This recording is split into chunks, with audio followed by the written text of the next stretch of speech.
Congressman Devin Nunes is right in the middle of all of this. He's the ranking Republican on the House Intel Committee, and he joins us tonight, former chairman of it. Congressman, thanks so much for coming on. It's great to be with you. Do you believe this explanation? No. No.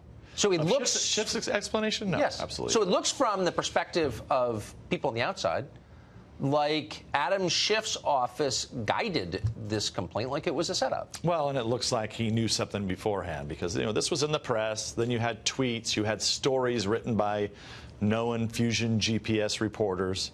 And then you fast forward, he had a couple of times that he could have told us in private that this had happened. Okay, now nothing by law makes him, he doesn't have to tell us, but he clearly gave no indication that he had ever met with the whistleblower or anybody on his team had ever met with the whistleblower. I mean, that's the real issue here. Two opportunities, I'm talking two opportunities behind closed doors, and he didn't tell us. So this is not, one among many stories. This is the basis for the impeachment of the President of the United States. And so it's not a small thing. It's the opposite of that. How can any of us have confidence that this isn't just a pure partisan invention? Yeah, well, it is a partisan adventure, and it's not a real impeachment the way that an impeachment process has worked the other times it's been used. Okay, I just came from the Capitol.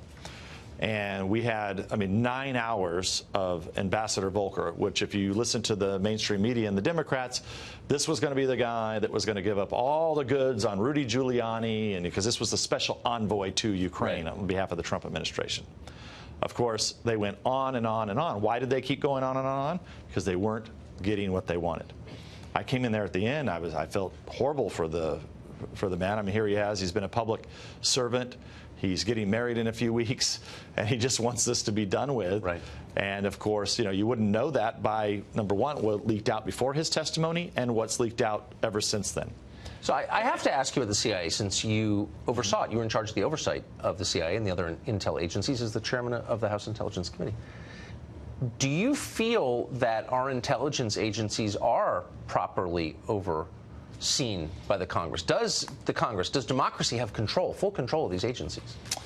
I think you could argue over the FBI counterintelligence area that started this investigation into the Trump campaign.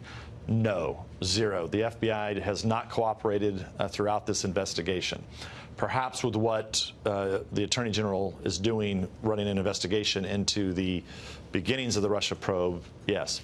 With the CIA, I think the challenge has been, and what Republicans have been pushing, when you go out on the hinterlands, you got to remember these agents put their lives on the line. Okay, the people that are out in the field.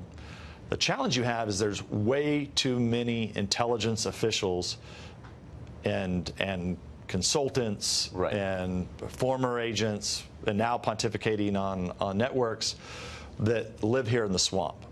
And look, there's a reason to have a small cadre of folks here in the swamp. I get it. But, and I can't give the number, but I can just tell you that a majority of people are here in the swamp, which is not where they should be. No, of course not. A majority? Really? I would think it's about a majority. Well, yeah, when you take Department of Defense, CIA, DNI, and all the other 17 different. They're hanging around the capital city. Of course, they are. lobbying for more money for their programs.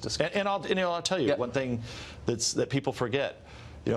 I was the one, ironically, in the spring of 2016, when they're opening an investigation into the Trump campaign for colluding with the Russians, I went out and said the biggest intelligence failure since 9/11 was our inability to understand Vladimir Putin's plans and intentions. In the spring of 2016. And, of course, you know what they did to me, the press corps in this town, and the Democrats. Yeah, you were the Russian agent. I was the secret Russian spy. You were. In fact, you were all along. We were communicating, I think, in Russian when we would meet secretly in the park. Congressman, great to see you. Thank you. Thanks, Doug.